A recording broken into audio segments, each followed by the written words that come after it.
amigos? Estamos una vez más aquí en el Estado del Estado, donde pretendemos hablar de los temas de la agenda pública en un lenguaje entre compas. Como siempre me acompaña Jonathan Bretón. Hola, ¿qué tal? Y Alan Cisneros. Sí, vale, un gusto. Bueno, el día de hoy empezamos la segunda temporada y tenemos el honor de que nos acompañe un referente en los temas del análisis político, así lo diría yo, una imagen fresca que hemos visto tanto en columnas como en programas de televisión. Y pues sin más, quiero presentarles aquí a nuestro amigo Enrique Toussaint. Hola, ¿cómo están? Gracias Oye, aquí por invitarme al estado del estado. Al estado de la cuestión. Aquí vamos a Me recordaron la tesis y un el escalofrío del arte, ¿no? Córtale. Saludos para mi director de tesis.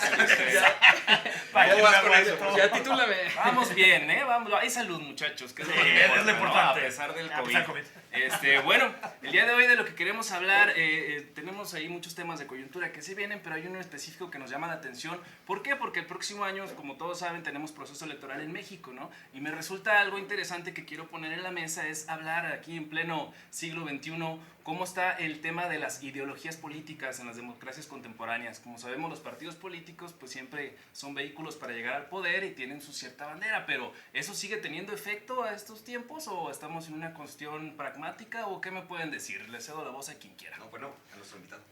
A ver, yo creo que vivimos cada vez en democracias más ideologizadas. Eso no me queda la menor duda. La diferencia es que los partidos ya no son vehículos de esas ideologías. Si tratamos de analizar el tema desvinculando partidos e ideologías, creo que vamos a entender más claro. Los partidos son actores que buscan el poder, que tienen pizcas ideológicas. Yo diría que en México ni siquiera ideologías, sino mentalidades. Así como poniéndola, no es un sistema de creencias muy complejo, pero son algunos trazos, ¿no? Sabes que el PAN está en un lado, sabes que el PRI... Bueno, PRI es más difícil de leer, ¿no? También Morena son más complejos, son fenómenos recientes, pero creo que nuestras democracias están hiperideologizadas y creo que cada vez más los electores toman decisiones políticas basadas más en ideologías que en partidos. Antes, quien era panista salía, y eso me pasaba con mis tías, con mis papás, que eran hiperpanistas, salían y partían el pan, fuera quien fuera.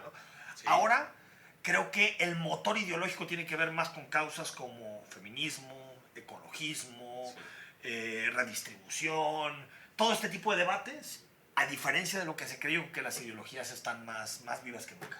Yo también creo que, Enrique, ahorita que comentas, me parece que las ideologías pues era como letra muerta en México, ¿no? O sea, podíamos ubicar en el espectro ideológico, ¿no? Que el PAN, la derecha, ¿no? Que el PRD y esos partidos por la izquierda y pues el PRI en el centro, pero ya no nos mueve tanto las ideologías. Y incluso hablar de derecha e izquierda a mí me parece como quizás ya algo que deberíamos darle la vuelta a la hoja, ¿no? Porque, por ejemplo, muchos de los valores vinculados con la izquierda no los vemos representados en el cuadro político. ¿Qué significa esto? O sea, lo que son la ampliación de las libertades, el aborto, la legalización de las drogas, ¿no?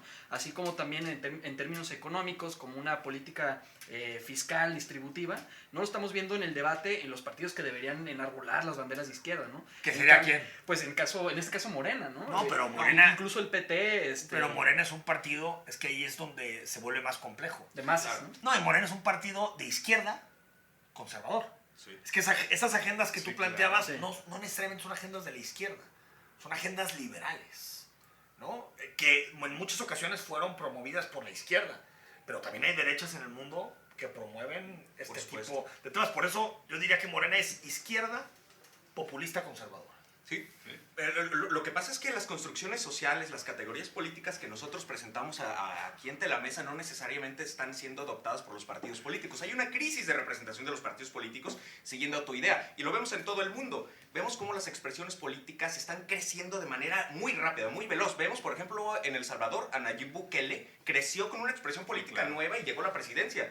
En March, el partido de Francia, de Macron, por supuesto, que es el de las burocracias, si bien quieren, pero creció también de un proceso electoral a otro. El caso de Podemos es un fenómeno que sí puedes categorizar políticamente como un proyecto político de izquierda, pero creció de la nada. Pero que lo fue de izquierda hasta su segunda etapa. En su primera etapa quiso ser un partido en donde el discurso fuera más los de abajo contra los de arriba. Claro, ¿no? la casta. La casta contra el pueblo, ¿no? Exactamente. Claro, siempre ha existido, o los partidos políticos quieren intentar esta polarización en el sentido de la, como decía Gramsci, ¿no? De la hegemonía política. Queremos Porque así hegemonizar puedes ganar aparte. a través del discurso político, por Esa es supuesto. la táctica, ¿no?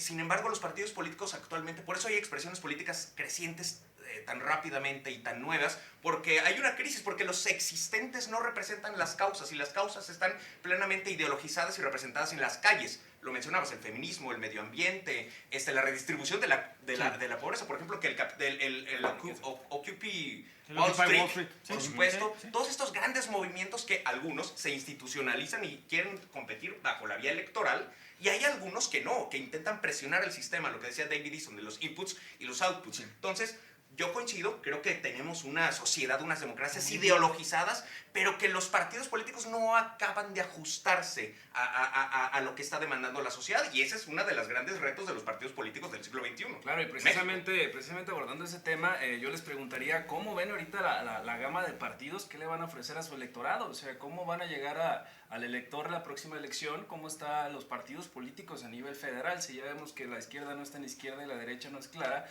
entonces ahora cómo van a hacer para poder conseguir el voto, cómo van a hacer ese clic con el electorado, no sé qué piensan. Es que, a ver, yo ahí coincido con Jonathan, que decía que tal vez los conceptos izquierda-derecha de pronto no son tan útiles. Creo que son más útiles de lo que se cree, porque sí explican, tal vez no explican todo, pero desde mi punto de vista no hay ningún concepto que lo pueda sustituir, y cuando no hay conceptos que puedan sustituir a esos es porque no hemos logrado dar o entender mejor los fenómenos políticos actuales. A ver, yo creo que el país se está más que dividiendo en torno, hablando en términos partidistas, si quieren hablamos en términos sociales, en términos partidistas, creo que se está dividiendo en torno al presidente. O sea, es quién está con el presidente y quién está en contra del presidente. Es básicamente esa división.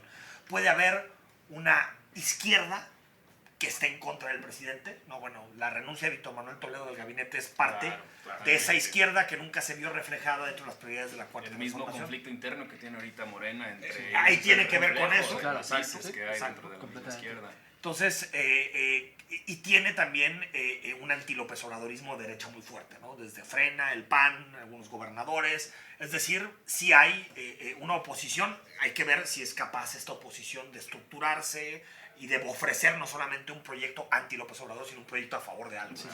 Y está Morena, que es el partido hegemónico en este momento, el partido predominante, porque después mis compañeros políticos van a decir, no, hegemónico. Entonces, predominante en este momento. Entonces, nada más mi PRI. Exacto. Para ser hegemónico 70 años, y no, eso es una predominancia. Exacto. Dictocracia. Tal cual. Entonces, es Morena y todos los partidos satélites que van que son obradoristas y que están en torno al proyecto del presidente, que es desde el Verde hasta el PT, pasando por los de los sindicatos. Es decir, yo creo que el país va hacia allá, que no quiere decir que en la sociedad no haya ideología. La diferencia es que esa ideología se canaliza a través del sistema de partidos, con lo que los psicólogos sociales han llamado atajos cognitivos. O sea, ya no es una idea, es qué simboliza o qué significa determinado partido. Conceptos como orden, desorden, a veces prefiguran más que eso, ¿no? Hay un problema, por ejemplo, para definir el neoliberalismo. El neoliberalismo no es el PRIAN. El neoliberalismo tiene que ver con economías de mercado que se transforman en sociedades de mercado, por ejemplo. Y podemos así hablar acerca de diferentes categorías políticas, pero el tema es que en un afán de ganar las siguientes elecciones, al político, a los partidos políticos les cuesta más el explicar seriamente que el sacar es que no se puede propaganda. O sea, tú en un día, a ver, si vemos cómo es la lógica comunicativa en la cuarta transformación, pues los temas duran 24 horas. O sea, el presidente los calienta en la mañanera, a las 11 ya son trending topic, a la 1 ya hay unos defendiendo, unos a favor, en contra, a las 3 o 4 la oposición se manifiesta, a las 6 o 7 alguien amenaza el proyecto de ley, y el día siguiente el presidente lo apaga, ¿no? Y dice, ese tema no lo vamos a proponer, no es momento. O sea, vamos a rifar el avión. Vamos a rifar otra vez el avión. Entonces, es también difícil generar marcos mucho más complejos de comunicación cuando el presidente domina de forma tan clara la comunicación diaria. Yo creo que encesaste muy bien cuando dijiste, ¿no? Que y yo coincido mucho con el tema de la polaridad, ¿no? Lo habíamos comentado por aquí en otro espacio, ¿no? Sí. Que Morena lo categorizamos como un tipo del catch all party, ¿no? Esos que sí, atrapan de agarra todo. todo. Entonces se rompe, le dan su madre a las ideologías y ¿qué es lo que empieza? Empieza a agarrar Eso fue Gemar en Martínez, 2018, por ejemplo, ¿no? Eso fue en Sí. 2018. Ahorita Sí. me parece que ya no está haciendo tanto. Seguramente hay fugas porque creció tanto que definitivamente empiezan a tener... Bueno, ¿no? Lili Telles, ¿no? Sí, bueno, Ajá, de no, entrada, no. que ya va por el pan, ¿no? Pero, Gran pero, pérdida pero, para pero, Morena, pero la sí, verdad. sí parece, Gran pérdida. sí parece No, que... pero lo que me refiero es que hubo mucha gente de derecha que votó por el PG. Sí, Sí, sí, sí, sí. Sí, ¿no? es que tiene estructuras que obedecían a la derecha. Pues, Por eso Alfonso sacó Romo ahí, cabrón. 53% de Sí, los sí. votos. Sí, Se volvió en un eventualmente. partido transversal que ganó entre los pobres y los ricos, entre los universitarios y los que tienen solo primaria. Y lo que estamos viendo en las últimas encuestas es que Morena ya no es eso. Cada vez se convierte más en un partido en donde la gente que se autodefine de izquierda está a favor de lo que está haciendo el presidente y la gente que no se define de izquierda está en contra. Ahí está la polaridad. Vamos al concepto de Bobbio, ¿no? De izquierda a derecha. O sea, la derecha es lo que lo mantiene y la izquierda es el cambio Es el que quiere cambio. hacer. Y por el otro lado, yo lo que veo en esa gama de partidos, ¿no? Es ese intento, sí, de querer resistir, ¿no? La vieja oleada de los partidos grandes, que ya le podríamos llamar los expartidos grandes, me parece que de ellos el que más o menos se salvaría en cuanto a magnitud sería el PAN. Pero a mí me parece que el PRI y el Es una PRD, pues histórica. podríamos poco a poco, ¿no? Empezar a despedirnos de ellos. Ahora, esa especie como de agrupación, yo sí veo una polaridad similar como la que se logra ver, por ejemplo, en Chile en el Congreso, ¿no? Que es completamente dos polos distintos, ¿no? Y en este lado, aquí podríamos aterrizar muy bien el dicho del peje de, pues estás conmigo o estás contra mí. Yo creo que es la mejor definición del sistema de partidos actual Claro, claro. de cara al siguiente año. Sí, no Yo- es lo yo que veo- metería a Carl Smith como la dinámica amigo-enemigo. O sea, yo sumo a los que me creen y si aquel me cae gordo me voy para el otro bando. Es una cuestión muy... Yo veo mucho porque a diferencia del caso chileno, tenemos muchas similitudes con el caso brasileño.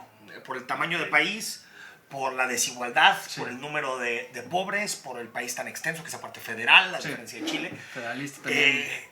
Y hay un documental... Populismo además también, ¿no? Sí, o sea, muy parecido. Hay un documental que se llama Al filo de la democracia en Netflix que Patrocinado narra Netflix. en la patrocinio de Netflix, que narra un poquito lo que sucedió en Brasil, todo este desgarre, esta polarización, y creo que más o menos vamos por ahí. Un país que se empieza a dividir cada vez más claro entre clases medias y medias altas que repugnan el proyecto presidencial, clases medias y medias bajas que están a favor del proyecto presidencial, élites universitarias que están en contra del proyecto presidencial, Claro. ciudadanía poco educada que está a favor del proyecto presidencial, centro norte que está en contra del proyecto presidencial, centro sur que está a favor. Es decir, Es una vemos gama, una se serie va. de clivajes que se empiezan a Sí. marcar, que eso es lo que no tenía el presidente anteriormente y que creo que su discurso, para tratar de mantener a sus bases firmes, listas para el proceso electoral, firmes para movilizar, lo llevó pues a que buena parte del país se alejara. El PG ganó en todos los estados menos en Guanajuato. O sea, eso Sí. nadie lo Ya ha era logrado. otra cosa. Nadie lo ha logrado y creo que fue un error en términos estratégicos dejar la transversalidad y apostar por un proyecto más de nicho, ¿no? Que es Claro, lo que está claro, pasando. totalmente. Oye, qué bueno que tomas el tema de los estados. El PG pues, ganó en Jalisco, pero Ganó en aquí en Jalisco. Jalisco ya tenemos un fenómeno que se van a agregar dos partidos locales. Ya vimos la resolución, viene Hagamos, viene Futuro, y sobre esta misma dinámica, pues no sé qué futuro va a tener, qué hagamos con futuro este va a futuro, ser, ¿verdad? no sé cómo se encuentra. Digo, es una dinámica medio similar a la que se vive a nivel federal, a nivel local. Vemos una confrontación. Algunos dicen que estamos resintiendo este pleito ahí entre el Estado y la Federación. Seguro, sí. Seguramente mucho de esto tiene que ver con la estrategia electoral rumbo al próximo año. Ha de haber intereses. Por fortuna para la gama de partidos que no son Morena, pues hay un desmadre en Morena, ¿no? Pero aquí en Jalisco, pues ¿qué vislumbramos? En una cuestión prospectiva, ¿hacia dónde se van a ir? ¿Cómo creen que va a pasar aquí el asunto? Bueno, pues ya hemos hablado también en otros espacios, ¿no? Del tema de lo de Jalisco. Sí creo que hay una especie de emulación o una similitud entre lo que ocurre a nivel nacional con lo que ocurre a nivel local, ¿no? Tenemos un ejecutivo fuerte, ¿no? Que tiene además un partido predominante, aunque me parece que la tiene un poco más segura Morena a nivel nacional de lo que lo tiene Movimiento Ciudadano a nivel estatal. Pero además, y creo que este último enunciado que yo digo va relacionado más bien con que la amenaza del gobernador va por doble aspecto, ¿no? Sino por la oposición que tiene el mismo estado, pero además también por ese rol con el que está compitiendo a nivel nacional, ¿no? A mí me parece que esta especie de debatinga que ha habido entre el gobernante local, entre Alfaro y Andrés Manuel, si bien le ha ayudado a Alfaro para tener un fuerte aforo a nivel nacional, porque se ha distinguido como un mandatario que alza la voz, que debate y posiblemente en otros estados esté mejor aceptado Alfaro de lo que esté aquí, y entonces aquí ya se rige la lógica con un modo distinto, que además me parece que es una tradición en Que no Jalisco. está mal calificado aquí, ¿eh? Sí, no, está en un 50%. 50 y arriba. Sí, Que está eso, bastante en el bien. momento en el que estamos... Sí. ¿no? Sí. Y además en aumento, porque el primer año todavía estuvo un poquito más bajo. Fue, muy bajo, ¿sí? llegó a los 30. Y le ayudó el COVID. virus, le ayudó mucho el bichito. virus. Sí, el bichito. El bichito. Entonces, a partir de eso, yo creo que se puede vislumbrar un escenario electoral muy interesante a nivel local, sobre todo en el área metropolitana.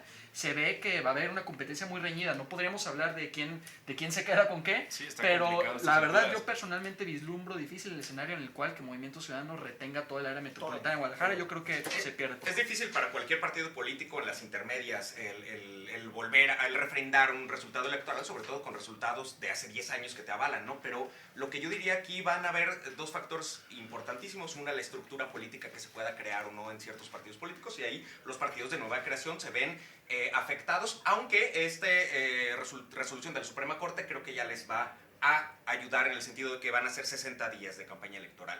Pero estructura política por una parte, y también las plataformas electorales va a ser muy importante. Las coaliciones y las alianzas, ¿cómo se va a configurar aquí? Hablábamos acerca de si hay ideologías o no. Porfirio Muñoz Ledo en una entrevista hace poco a Grupo Reforma acaba de decir, pues es que más de la mitad del movimiento de Alfaro es de izquierda. Bueno, evidentemente siempre toda acción política tiene una carga ideológica para un lado o para el otro, entonces se va a ver aquí como una reconfiguración en cuanto a la oferta electoral de los diferentes partidos políticos de nueva creación y los que ya están consolidados van a ser el fiel de la balanza para este resultado electoral. De entrada, Morena y Movimiento Ciudadano tienen, digamos, el balón en el pie, y van a hacer un esfuerzo importante estos partidos políticos de nueva creación que necesitan imponer una narrativa y necesitan ya definirse en agendas concretas, porque si no, no van a ganar. Más que una narrativa, personajes. Es que la política actual es muy cesarista, es nombres y apellidos, ¿no? Eso es lo que termina jalando. Y yo creo que ahí la decisión importante es la que tome Kumamoto. O sea, si Kumamoto compite Guadalajara o compite Zapopan, seguramente va a tener un impacto metropolitano, porque va a jalar cierta atracción hacia algunos de los municipios. Creo que va a ser interesante lo de Hagamos, porque yo siempre he creído que la estructura de la Universidad de Guadalajara, política, es mucho más ficticia que real. Bueno, ahora veremos. Ahora sí que diremos, ahora sí nos contaremos. Ahora sí nos contaremos para saber cuántos somos. Y me parece que Morena enfrenta un escenario menos benévolo que el que yo creo que hace un tiempo pensó que iba a enfrentar, porque la aprobación del presidente de la zona metropolitana de Guadalajara es muy baja, sí, hablando de los 30, llegando a los 40, o sea, cualquier presidente municipal está por encima. Y estoy de acuerdo, yo creo que si hay algún municipio en donde Morena puede ganar es Tonalá, creo que también va a competir Tlaquepaque, pero Zapopan y Guadalajara lo veo, ni Tlajomulco tampoco, muy difícil. Fíjate que de esto que comentas, estoy de acuerdo en el tema de el futuro de Kumamoto, va a ser importante, ahí valga la redundancia, pero yo añadiría como otros dos como momentos o actores que también es importante tener en cuenta. Es si hay alianza entre Movimiento Ciudadano y PAN, creo que va a ser un factor. Va a haberlo, y la otra es también la decisión de Lemus, que cada vez parece que está más encasillado al tema de la Diputación. Pero digo, si no fuese así, también podría ser un factor que jugaría. No, yo creo que va a estar en el Congreso o en el gabinete, ¿no? No hay de otra para Lemus.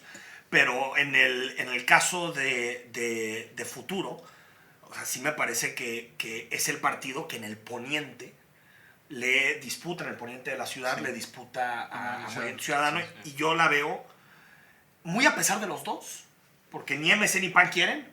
Sí. Muy a pesar de los dos, creo que va a haber alianza. Porque, a ver, si hay una elección en donde hay un plebiscito muy claro entre si estás o no con el presidente, cualquier voto que no esté en coalición es juego de suma cero entre ellos, ¿no? Claro. Entonces, a mí me parece que ahora sí que cerrando la nariz, pero ni modo, ¿no? ¿Hacia dónde vamos? Extraños compañeros de cama. Fabuloso. Bueno, pues desgraciadamente nos consume el tiempo, pero quisiera hacer una ronda de conclusiones acerca de lo que hemos estado hablando, que vislumbran alguna especie de perspectiva, o si quieren armamos la quiniela de una vez. ¿Qué ponemos en juego? Que usted diga, señor gobernador. Mientras no seas como el de Trump, que solo dejes hablar a uno de los dos. Claro. Saludos para Trump. Patrocínanos. No me hagas bullying, por favor. America first. Después nos llega Make America Great Again. Vamos a vender playeras, ¿no? Pero ¿qué cerraríamos? ¿Qué conclusiones tendremos de esto? Una conclusión muy breve. Creo que es difícil compilar todo lo que hemos hablado aquí. Han sido temas muy, muy diversos, interesantes, amplios. Pero básicamente diría que los partidos políticos necesitan reencontrarse con sí mismos, con la ciudadanía. Necesitan ubicarse en espectro ideológico, que eso no implica que su comunicación política sea exactamente igual, pero su plataforma de gobierno y su plataforma electoral tiene que ser muy clara. Claro. Y yo creo que los partidos políticos tienen que ser vistos, o al menos tienen que reconquistar a la ciudadanía para que sean vistos como instituciones de interés público, cosa que ya se ha perdido eso en la percepción global. Sobre las elecciones van a estar sumamente interesantes. Un conteo que hacía el INE van a ser las más robustas de la historia, las más complicadas. Entonces, pues una invitación a todas y a todos los que nos escuchan para que se suman a este ejercicio electoral, para que participen, para que se informen, para que vean todas las propuestas de todos los partidos políticos que tienen que reconquistarles. Y los perfiles. Yo lo que diría a modo de cierre es que tanto el liberalismo, la democracia, los partidos son como tres conceptos que ya desde hace unos añitos han estado en una especie de debacle, en una crisis, y ahora con el contexto de la pandemia pues obviamente se arroja un escenario muy difícil, ¿no? Entonces aterrizar esto en el campo nacional, en el ámbito local también, va a ser un gran reto para los partidos políticos poder atrapar las necesidades de la gente. Sí creo que se tiene que hacer política de una manera diferente, ya escuchando a las personas, pero sobre todo lo que yo alcanzo a detectar es que está en juego también la voluntad de las personas a participar. Entonces ojalá que puedan ahí, a partir de ahí, los partidos motivar, ¿no? Porque me parece que un concepto vago, muy simple, es decir, pues simplemente no vamos a participar porque sea lo que sea, no, nada va a cambiar, ¿no? Sí, no, claro, y eso recae un poco en la desilusión que ha generado también, hablamos de que ahorita López Obrador tuvo en 2018 un 50 y tantos, una votación histórica, ¿no? Sí. Un porcentaje muy alto. Seguramente de ese porcentaje que lo votó hay un inmenso número de desencantados, ¿no? Que no necesariamente van a ir a las urnas a votar por una expresión opuesta, sino que más bien pueden decir, no, pues ya, me rindo, no hay solución aquí, ¿verdad? Entonces, creo que es un camino. Sí. A ver, yo lo que creo es que desde que estudiamos estos temas siempre nos han dicho el desencanto con la democracia. Siempre, desde que conozco es la crisis del neoliberalismo y el desencanto con la democracia. Siempre nos han dicho esas dos cosas. Nunca se acaba el neoliberalismo, la democracia sigue, pero siempre están en crisis. Y creo que hay un cierto infantilismo ciudadano con el asunto de la política. O sea, yo cada vez que me siento a platicar con amigos, con gente, me dicen, no, es que esto, no, es que son lo mismo, es que acá, y es que las cosas no cambian. Pues que la realidad es muy, muy, muy compleja como para pensar que se pueden cambiar las cosas en 15, 20, 25 segundos. La política tiene este espacio de acción. A veces pensamos que los gobiernos son todopoderosos y pueden mover. La política tiene esto, la economía es esto, ¿no? Las tendencias culturales, sociales son mucho más profundas que lo que puede hacer un partido político en el gobierno. Entonces, eso, uno, dos, el peligro del alto nivel de abstencionismo. Yo creo que eso está ahí. Me parece que es un escenario muy similar a 2009 cuando salió todo el movimiento anulacionista. Voto nulo. Voto nulo, ¿no? Porque hay un desencanto de decir, bueno, pues es que ya vimos todas las opciones en el tablero y ninguna nos convence, ¿no? Que a partir de ahí, Enrique, entró una reivindicación ciudadana muy tremenda. O sea, sí, pese a ese desencanto, bueno, generó un cambio. 2009 es el germen de lo que después fue MC, de lo que claro, fue muchas cosas. O sea, claro, incluso Cuba, ¿no? O sea, tiene que ver con eso.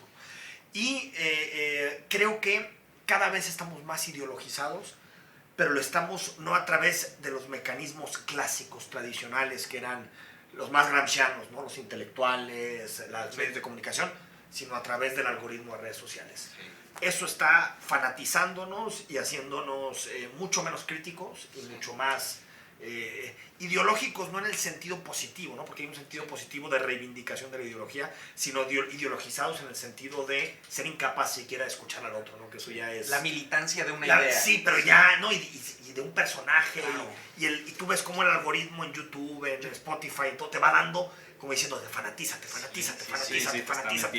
Y después, juego. ¿por qué hay niveles, por qué llegan los Bolsonaro y los Trump? Pues porque Claro, están Está cubriendo un hecho, espacio, ¿no? Y está hecho, el algoritmo está hecho para fanatizar a las personas y ojalá algún día lo empecemos a analizar como otro fenómeno político que ya ocurre en redes sociales, ¿no? Bien, que escuché que nos va a acompañar nuevamente Enrique. Sí, para el día que me platicar de den eso. nada más en vez de agua, whisky. Sí, porque son las 5 de la tarde con agua. Yo traigo la botella de whisky, nomás que pues, JB patrocina. No, qué placer que nos Gracias. acompañes.